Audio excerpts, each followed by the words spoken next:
सच के साथ। नमस्कार, सिटी वाराणसी लाइव में आप सभी का स्वागत है। मैं हूं अमित मिश्रा। आइए देखते हैं आज के हेडलाइंस।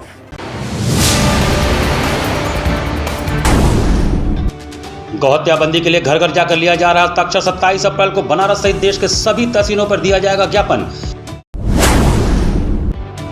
डॉक्टर नीरजा माधव ने कहा, नारी शक्ति को 33% अधिकार, लोकतंत्र में नया युग शुरू होने की दहलीज पर भारत। प्रख्यात गायिका आशा भोसले के निधन पर शोक में डूबे काशी के संगीत प्रेमी। दरबीशायर क्लब ने आयोजित किया श्रद्धांजलि सभा। और शंकराचार्य को धमकी मामले में पुलिस की शिथिल कार्यप्रणाली को लेकर श्री विद्या मठ में हुई बैठक, जताया गया रोष। और अब समाचार विस्तार से। शंकराचार्य घाट स्थित श्री विद्या मठ में शंकराचार्य स्वामी अवधूतानंद जी को फोन पर मिली जान से मारने की धमकी को लेकर एक आपातकालीन बैठक संपन्न हुई। शंकराचार्य घाट स्थित श्री विद्या मठ में रविवार को कुछ स्तरीय आपातकालीन बैठक संपन्न हुई। बैठक में धर्मध्वजा के रक्षक और ज्योतिष पीठ के शंकराचार्य स्वामी अवधूतानंद जी महाराज को फोन पर मिली जान से मारने की धमकी और उसके पश्चात वाराणसी प्रशासन, विशेषकर भेलूपुर थाना पुलिस की संवेदनहीनता व संदिग्ध भूमिका पर गहरा रोष व्यक्त किया गया।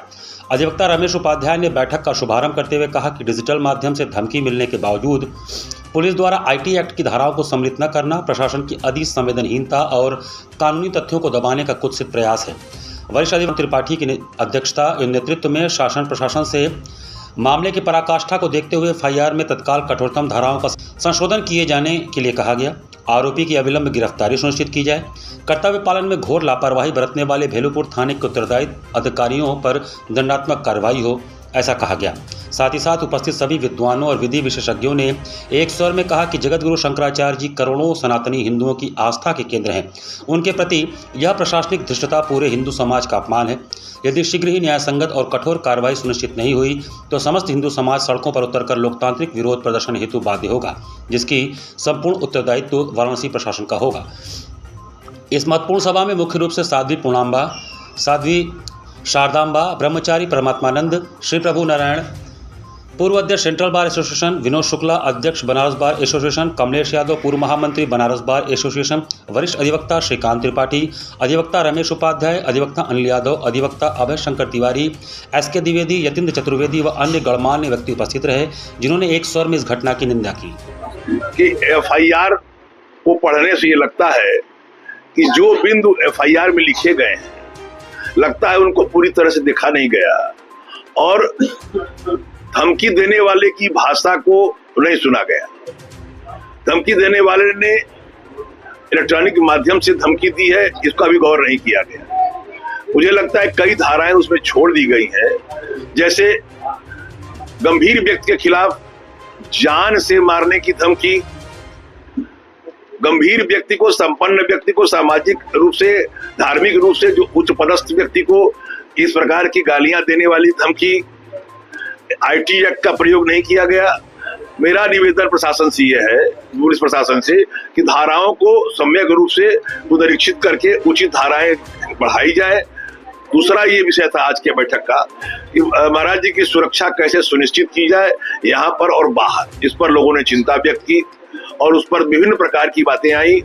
तो हमारा प्रयास है, कल हम लोग थानाध्यक्ष महोदय से मिलेंगे, थानाध्यक्ष बदल चुके हैं, नए थानाध्यक्ष आ रहे हैं, और एसीपी महोदय से मिलेंगे धाराओं को बढ़ाने के लिए और विवेचना में अब तक क्या कार्रवाई हुई, गिरफ्तारी क्यों नहीं हुई, अब तक क्या सूचनाएं प्राप्त हुई, इसकी जानकारी करने के लिए वादी महोदय जाएंगे।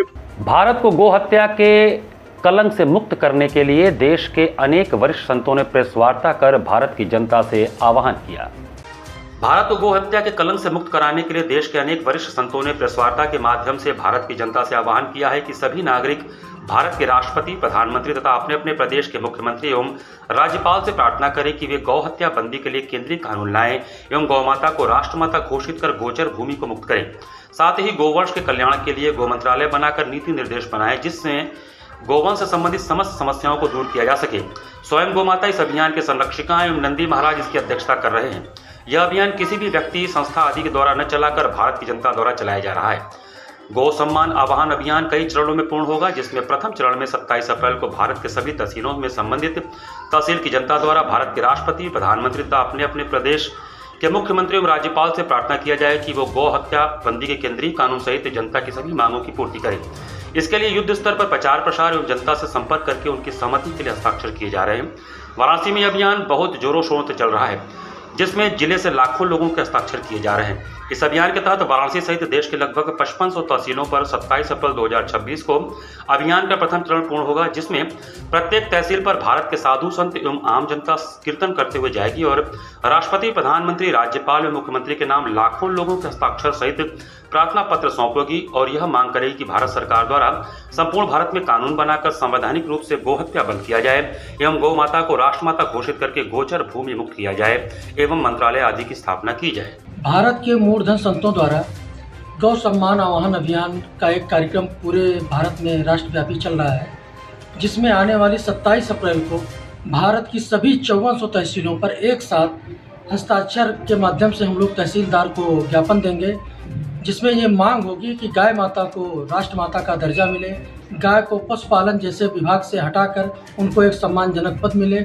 जो हमारे भारत में 1 लाख गाय प्रतिदिन कट रही हैं, उस पर कठोर कानून बने, जिससे कि गौ रक्षा, गौ संवर्धन का कार्य पूरी तरह हो सके। अगर ये बात है आपकी मांगे नहीं मानी गई तो उसके आगे क्या करें? ये संतों का पूरी तरह कार्यक्रम है, जिसमें पूरे भारत के संत इसमें हैं। ये संतों ने जो अभी तक अभियान के विषय में हम लोगों को जानकारी दी है, वो जानकारी प्रथम यह है कि 27 अप्रैल को हम लोगों को तहसील में ज्ञापन देना है।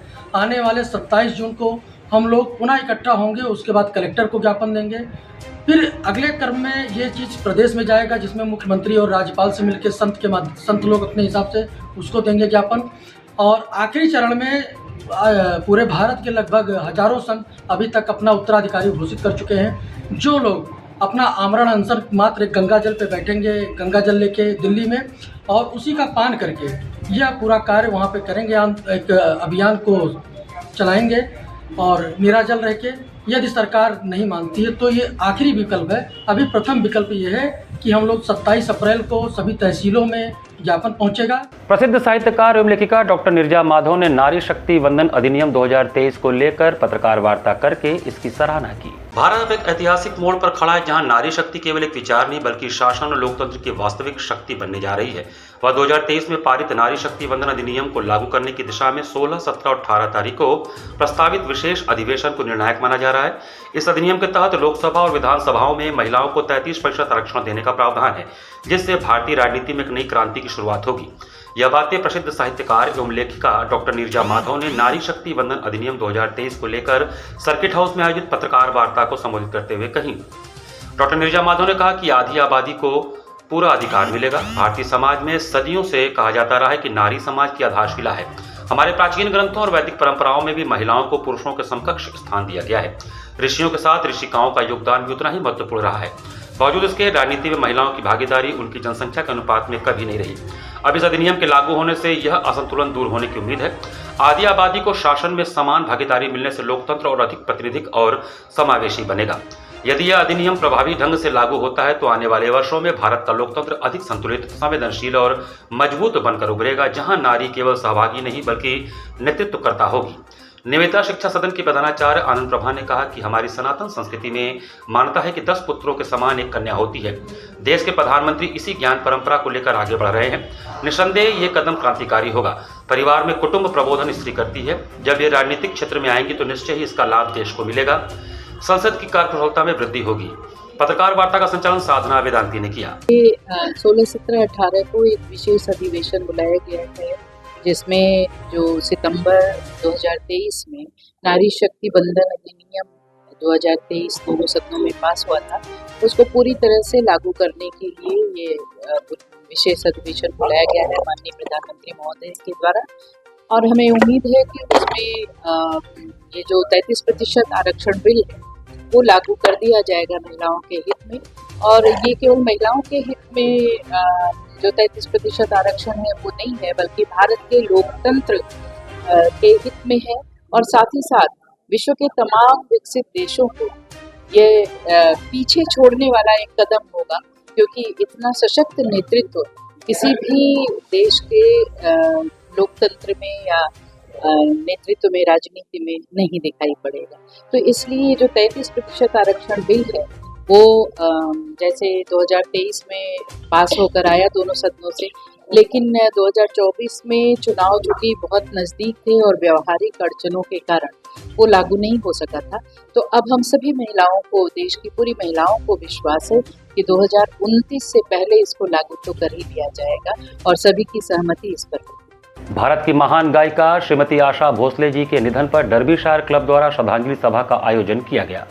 रविवार को भारत की महान गायिका व भारत रत्न लता मंगेशकर जी की छोटी बहन आशा भोसले जी के निधन पर वाराणसी डर्बीशायर क्लब के अध्यक्ष शकील अहमद जादूगर के नेतृत्व में श्रद्धांजलि सभा की गई।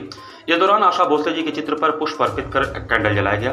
पितरकुंडा के प्राचीन कुंड पर यह कार्यक्रम आयोजित किया गया। इस अवसर पर शकील ने बताया कि 8 दिसंबर 1933 को दीनानाथ मंगेशकर जी के परिवार में जन्म ली दो बहनों ने भारत में इतिहास रच दिया। दोनों ही अपने सुरीली आवाज से पूरी दुनिया को दिल जीत लिया। लता जी से छोटी आशा भोसले 92 साल की उम्र में इस दुनिया को अलविदा करके इस दुनिया से रुखसत हो गई। ऐसे महान गायिका को हमारा क्लब शत शत नमन करता है। आशा भोसले जी ने कई भाषाओं में हजारों गीत गाए। श्रद्धांजलि में मुख्य रूप से गुफरान अहमद, हैदर मुलाई, जावेद हुसैन, शमीम खान, सैयद दुलारे हुसैन, चिंतित बनारसी, राशिद खान, शकील खान, विक्की यादव आदि शामिल थे। वाराणसी संगीत का घराना है। यहाँ पे जितने भी बड़े बड़े जो संगीतकार हैं, बनारस में रहने वाले, भारत रत्न उस्ताद बिस्मिल्लाह खां साहब रहे, पंडित किशन महाराज रहे, तमाम लोग हिंदुस्तान, यहाँ पे लक्ष्मी महाराज जी रहे, तमाम लोग कथक रहे, बिज्जू महाराज रहे और तमाम लोग जो है यहाँ पर अपनी जो है संगीत का ही वाराणसी है, प्रधानमंत्री जी का संसदीय क्षेत्र भी है। और बहुत बड़ी चीज़ होती है कि हम जो आज हमारे बीच में आशा भोसले जी नहीं है, लेकिन हम उनको दिल से हम लोग याद करते हैं कि ऐसी महान जो अपनी आवाज़ जो दुनिया के अंदर दी है। और हम क्योंकि भारत में क्षति तो इसीलिए पहुंची कि दोनों बहन आज इस दुनिया से गुजर गई। महाप्रभु श्री वल्लभाचार्य जी के 549वें चतुर्दिवसीय प्राकट्य महोत्सव के द्वितीय दिवस संगीतमय भक्ति भाव की रसधारा वैष्णव जनों द्वारा बहाई गई। 549वें चतुर्दिवसीय प्राकट्य महोत्सव के द्वितीय दिवस पर प्रातः पुष्टि ध्वजारोहण षष्ठ पीठाधीश्वर गोस्वामी 108 श्री श्याम मनोहर जी महाराज व षष्ठ पीठ युवराज गोस्वामी प्रियंदु बाबा और श्री मुकुंद गोपाल सेवा संस्थान के सभी पदाधिकारियों के साथ किया गया। इस अवसर पर संगीतमय भक्ति का डंका भारत में बजाया। श्री महाप्रभु जी का गायन वैष्णव व उपस्थित सनातनियों द्वारा किया गया। इस अवसर पर अग्रसेन महाजनी विद्यालय के स्काउट के बच्चों ने विभिन्न वाद्य यंत्र बजाते हुए मंदिर के चौक में फेरी किया। मीडिया प्रभारी अतुल शाह ने बताया कि प्रातः 10 बजे से निःशुल्क मोतियाबिंद जांच व ऑपरेशन शिविर RJ Shankara eye hospital, Shri Mukund Gopal सेवा संस्थान व रोटरी क्लब वाराणसी एलिट द्वारा मरीजों की आंख की जांच की गई, जिसमें लगभग 140 मरीजों का परीक्षण व 28 मरीजों को मोतियाबिंद ऑपरेशन के लिए चयनित किया गया। शिविर का उद्घाटन षष्ठ पीठाधीश्वर गोस्वामी 108 श्री श्याम मनोहर जी महाराज व विशिष्ट अतिथि रोटेरियन दिनेश गर्ग डीजीएन द्वारा दीप प्रज्वलित करके किया गया। इसमें सभी जो हमारे रोटरी क्लब है वाराणसी में 29 वो सब अग्रसर हैं हमेशा मानव कल्याण के लिए। और रोटरी एलीट और हमारे डॉक्टर साहब जो डिस्ट्रिक्ट गवर्नर हैं रोटरी एलीट के मेंबर भी हैं, उन्होंने ये जो कार्यक्रम चलाया है राज्य शंकरा के साथ मिलके।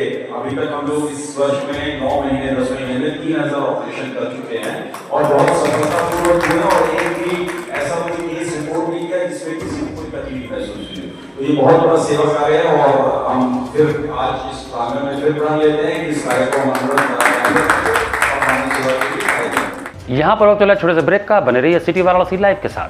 वाराणसी लाइव, सच के साथ। स्वामी हरसिवानंद पब्लिक स्कूल छात्र छात्राओं हेतु वातानुकूलित छात्रावास की सुविधा, हर युक्त खेल का मैदान, इंडोर गेम आउटडोर गेम की सुविधा, जिम, योगा, ध्यान की विशेष कक्षा, एनसीसी एबीसी सर्टिफिकेट तथा करियर काउंसलिंग की सुविधा, विज्ञान कला तथा कॉमर्स के साथ वैकल्पिक विषयों की एक लंबी श्रृंखला, कम फीस में उत्कृष्टतम अध्ययन की व्यवस्था, शहर के सभी क्षेत्रों में बस की सुविधा, विज्ञान, कंप्यूटर तथा सभी आधुनिकतम प्रयोगशाला उपलब्ध, audio video classes. Swami Harsivanand public school and hostel, शिक्षण समूह शाखाएं Garhwa Ghat, Ramna, Varanasi. Phone number 9554995413, Jagatganj Varanasi. Phone number 7408457111, Vanpurwa, Ramna, Varanasi. Phone number 9554955412, railway station road, Churk, Sonbhadra. Phone number 7081109710, Marsara, Ghorawal, Sonbhadra. Phone number 954963199495 एवं स्वामी हरसिवानंद महाविद्यालय, Churk, Sonbhadra. Phone number 7081109711। Facilities of Navneeta Kuwar Public School: quality education, well qualified faculty, dance, vocal, instrumental music, robotics, art and crafts, skating, karate classes, indoor and outdoor activities, used playground for kindergarten and various types of games, math, physics, biology, chemistry lab and smart library, well maintained computer lab and classes, highly secure and GPS track conveyance facilities, educational based activities using technique tools and interesting methods for students. Navneeta Kuwar Public School, Swahid near BHU Hyderabad Gate, Varanasi. Mobile number 7311128462. Navneeta Kuwar Public School. A bright future starts with the right education. JPM English School, based on CBSE pattern. Admission open from pre-nursery to class 8. We provide high-quality education and expert guidance from experienced faculty. Spacious, calm and modern learning environment. A well-equipped computer lab. Modern science lab. Well-stocked library. Indoor games like chess, carom, ludo, etc. And outdoor games like skating, basketball, badminton, cricket, etc. Special yoga classes for overall physical and mental growth. Special personality development classes. Regular dance classes. Special music classes. The students always remember that education is not a destination, it is a journey. So never stop, keep pushing yourself to achieve your goals. Enroll today to JPM English School, Ganganagar Colony, Badau, Varanasi. Call us at 700-7655-355. आधुनिक शिक्षा की नई परिभाषा international Hindi school Nagwa, Lanka, Varanasi. CBSE से मान्यता प्राप्त nursery से लेकर 12वीं तक की कक्षाएं, जहां शिक्षा तकनीकी सुविधाओं से पूरी तरह लैस है। स्मार्ट डिजिटल क्लासरूम्स और एसी कक्षाओं संग वेल क्वालिफाइड टीचर्स छात्रों को उत्कृष्ट शिक्षा प्रदान करते हैं। Well equipped robotics lab, biology lab, chemistry lab, physics lab एवं स्पेसिफिक आइंस्टाइन लैब और सॉइल टेस्टिंग लैब, जहां छात्रों को प्रयोगात्मक ज्ञान और नए आविष्कारों की समझ मिलती है। संस्कृत और जर्मन भाषा की कक्षाएं, जहां नई भाषाओं से आपका परिचय होता है। वहीं विशाल कंप्यूटर लैब से तकनीकी शिक्षा का सही और सटीक मार्गदर्शन मिलता है। एक संस्थान जहां छात्रों के शारीरिक और मानसिक विकास के लिए योग, नृत्य और संगीत के बेहतरीन शिक्षण और प्रशिक्षण उपलब्ध है। इंडोर गेम्स और आउटडोर गेम्स छात्रों को मानसिक ताजगी और शारीरिक शक्ति प्रदान करते हैं। विशाल पुस्तकालय, अनुभवी और योग्य शिक्षक, जहां हर छात्र को मिलता है व्यक्तिगत ध्यान और मार्गदर्शन। हमारे पास है सुविधाजनक परिवहन व्यवस्था ताकि आपके बच्चे स्कूल आसानी से पहुंच सके। इंटरनेशनल हिंदी स्कूल में अपने बच्चों को बेहतर भविष्य की दिशा दिखा। The institution directed and controlled from USA. Give me your children. We will work very hard and turn them into responsible, hard-working and bright citizens of India. That's what India needs. Varanasi live, सच के साथ। Break के बाद आपका स्वागत है। श्री संकट मोचन संगीत समारोह की छठी निशा में कला, संगीत और नृत्य का अद्भुत संगम देखने को मिला। संकट मोचन संगीत समारोह की छठवीं निशा में कला, संगीत और नृत्य का अद्भुत संगम देखने को मिला। देश विदेश से आए प्रतिष्ठित कलाकारों ने अपने मनमोहक प्रस्तुतियों से श्रद्धालुओं एवं संगीत प्रेमियों को भाव-विभोर कर दिया। कार्यक्रम का शुभारंभ ओडिसी नृत्य की उत्कृष्ट प्रस्तुति से हुआ, जिसमें पंडित रतिकांत महापात्र, श्रीमती सुजाता महापात्र एवं सृजन संस्था भुवनेश्वर ने अपनी भावपूर्ण अभिव्यक्ति से दर्शकों को मंत्रमुग्ध कर दिया। इसके पश्चात वाद्य एवं गायन की श्रृंखला में विभिन्न ख्याति प्राप्त कलाकारों ने अपनी कला का प्रदर्शन किया। तबले पर मेहताब अली नियाजी व ईशान घोष ने लयकारी का शानदार प्रदर्शन किया। गायन में विदुषी कलापिनी कोपकली ने अपनी मधुर आवाज से श्रोताओं को बांधे रखा। वहीं संगत में रामेंद्र सिंह सोलंकी, पंडित धर्मनाथ मिश्र एवं विनायक सहाय ने प्रभावी सहयोग दिया। वाद्य संगीत की अगली कड़ी में सिराज अली खां सितार एवं ए बद्रीनारायण पंडित तबला ने उत्कृष्ट जुगलबंदी प्रस्तुति की। इसके उपरांत पंडित अभय रुस्तम सोपोरी शततंत्री वीणा एवं पंडित संजू सहाय तबला की प्रस्तुति ने कार्यक्रम को नई ऊंचाई दी। सारंगी वादन में पंडित हरीश तिवारी के साथ पंडित विनोद लेले, तबला पंडित धर्मनाथ मिश्र शवादनी एवं विनायक सहाय सारंगी की संगत ने वातावरण को सुरमय बना दिया। उसके बाद उस्ताद शाकिर खां सरोद एवं पंडित अनिंदु चटर्जी तबला की जुगलबंदी ने श्रोताओं को मंत्रमुग्ध कर दिया। कार्यक्रम के अंतिम चरण में पंडित साजन मिश्र ने अपनी गायकी से समा बांध दिया। इनके साथ सोरांश मिश्र, ईशान घोष, पंडित धर्मनाथ मिश्र एवं विनायक सहाय ने संगत कर प्रस्तुति को और भी प्रभावशाली बनाया। दिल्ली, मुंबई, लखनऊ, कोलकाता, पुणे, जालंधर, वाराणसी तथा लंदन सहित विभिन्न शहरों से आए कलाकारों की उपस्थिति ने इस निशा को अंतर्राष्ट्रीय स्वरूप प्रदान कर दिया। पूरे आयोजन के दौरान भक्तिमय एवं शास्त्रीय संगीत की गूंज से संकट मोचन धाम का वातावरण आध्यात्मिक ऊर्जा से सराबोर रहा। श्रोताओं ने देर रात तक चलने वाले इस कार्यक्रम का आनंद लिया और कलाकारों को जोरदार तालियों से सम्मानित किया। काशी पत्रकार संघ की पहल पर पराड़कर भवन में पत्रकारों के स्वास्थ्य के लिए चिकित्सा शिविर का आयोजन किया गया। काशी पत्रकार संघ की पहल पर रविवार को परारका स्मृति भवन में आयोजित स्वास्थ्य शिविर केवल एक नियमित कार्यक्रम नहीं बल्कि स्वास्थ्य के प्रति जागरूकता का महत्वपूर्ण संदेश भी बनकर उभरा। मेदांता हॉस्पिटल लखनऊ के सहयोग से लगाए गए इस चिकित्सा शिविर में बड़ी संख्या में काशी पत्रकार संघ एवं उससे संचालित वाराणसी प्रेस क्लब के सदस्यों और उनके परिजनों ने भाग लेकर अपने स्वास्थ्य की जांच कराई। आज की भागदौड़ भरी जिंदगी में विशेषकर पत्रकारिता जैसे जिम्मेदार पेशे में लोग अक्सर दूसरों की समस्याओं को प्राथमिकता देते हुए अपने स्वास्थ्य को नजरअंदाज कर देते हैं। मेदांता के डॉक्टर हिमांशु पांडे ने कहा कि पत्रकार समाज का आईना होते हैं, लेकिन खबरों की दौड़ में वे अपने स्वास्थ्य को पीछे छोड़ देते हैं। उन्होंने जोर देकर कहा कि समय समय पर स्वास्थ्य जांच न केवल बीमारियों का समय रहते पता लगाने में मदद करती है बल्कि स्वस्थ जीवन शैली अपनाने के लिए भी प्रेरित करती है। उन्होंने कहा कि ऐसे शिविर यह समझने का अवसर देते हैं कि शरीर में किस पोषक तत्व की कमी है, किन आदतों को बदलने की जरूरत है और कैसे छोटी छोटी सावधानियों से बड़ी बीमारियों से बचा जा सकता है। नियमित जांच, संतुलित आहार, पर्याप्त नींद और मानसिक तनाव को नियंत्रित करना ये सभी स्वस्थ जीवन के आधार स्तंभ हैं। कार्यक्रम के दौरान काशी पत्रकार संघ के अध्यक्ष अरुण मिश्र और महामंत्री जितेंद्र श्रीवास्तव ने चिकित्सकों का स्वागत करते हुए इस पहल को सराहनीय बताया। उन्होंने कहा कि भविष्य में भी ऐसे स्वास्थ्य शिविर आयोजित किए जाएंगे ताकि पत्रकार और उनके परिवार स्वस्थ और जागरूक रह सकें। यह शिविर केवल जांच तक सीमित नहीं रहा बल्कि एक संदेश भी दे गया। स्वास्थ्य ही सबसे बड़ी संपत्ति है और इसकी देखभाल हमारी अपनी जिम्मेदारी है। शिविर में चिकित्सक doctor Rishabh, team manager Ajit Pandey, Namrata Shukla, Alka Singh ने स्वास्थ्य की जांच की। इस अवसर पर उपाध्यक्ष सुनील शुक्ला व पुरुषोत्तम चतुर्वेदी, कोषाध्यक्ष doctor Jaiprakash Shrivastava, press club के अध्यक्ष चंदन उपारी, उपाध्यक्ष देव कुमार केसरी, मंत्री विनय शंकर सिंह, कोषाध्यक्ष संदीप गुप्ता, पूर्व अध्यक्ष योगेश कुमार गुप्त, राजनाथ तिवारी, डॉक्टर अत्रि भारद्वाज, रमेश राय, आशीष बागची, सुरेश प्रताप सिंह, शैलेश चौरसिया, संजय गुप्ता, विजय शंकर गुप्ता, मोहम्मद अशफाक सिद्दीकी, रोशन जायसवाल, राजेंद्र यादव, हरिबाबू श्रीवास्तव, ओंकार तिवारी, अरुण मालवी, आशुतोष पांडे, संतोष चौरसिया, शैलेंद्र अग्रवाल, योगेश यादव, मुन्ना लाल साहनी, अमित शर्मा, दिलीप कुमार आदि मौजूद थे। फिजियो फॉर लाइफ संस्था द्वारा सारंग रोड पहाड़िया में फ्री मेडिकल हेल्थ कैंप एवं ब्लड टेस्ट कैंप का आयोजन किया गया। Doctor Anshul Shrivastava physio for life की तरफ से उनकी टीम के साथ मिलकर S computer building, Sarang road, Bhusa Mandi के पास पहाड़िया में एक फ्री मेडिकल हेल्थ कैंप और ब्लड टेस्ट कैंप का आयोजन किया गया, जिसमें डॉक्टर राहुल राय, डॉक्टर प्रकृति मिश्रा, डॉक्टर रुचिका यादव, डॉक्टर रूपाली सिंह शामिल रहे। इस कैंप में लोगों को फ्री चेकअप के साथ साथ एसीएल इंजरी, स्लिप डिस्क और घुटनों के दर्द जैसी समस्याओं के इलाज और उनसे बचाव के बारे में भी जागरूक किया गया, खासकर खिलाड़ियों और आम जनता दोनों के लिए। डॉक्टर अंशुल ने बताया कि हमारा उद्देश्य है कि लोग अपनी सेहत के प्रति जागरूक रहें और भविष्य में होने वाली समस्याओं से बच सकें।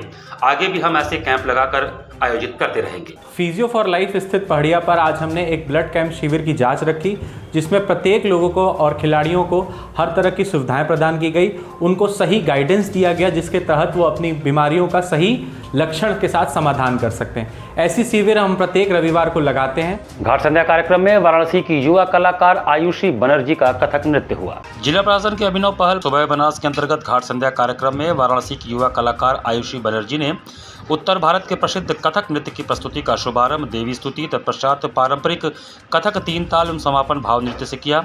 कलाकार ने पद, लय, ताल, अंग संचालन एवं घुंघरुओं की झनकार के माध्यम से मनोहारी प्रस्तुति प्रस्तुत कर दर्शकों के हृदय को मंत्रमुग्ध कर दिया। कार्यक्रम का संयोजन सुबह बनास के सचिव एवं संस्थापक डॉक्टर रत्नेश वर्मा ने किया। कार्यक्रम का सफल संचालन डॉक्टर प्रेम नारायण सिंह ने किया। इस अवसर पर भारी संख्या में दर्शकगण उपस्थित रहे।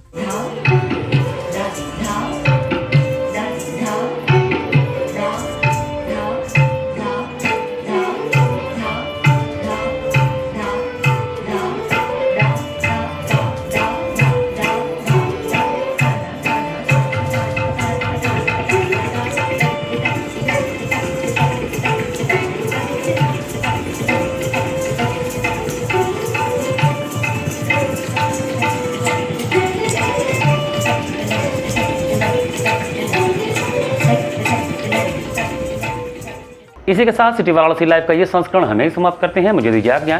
नमस्कार।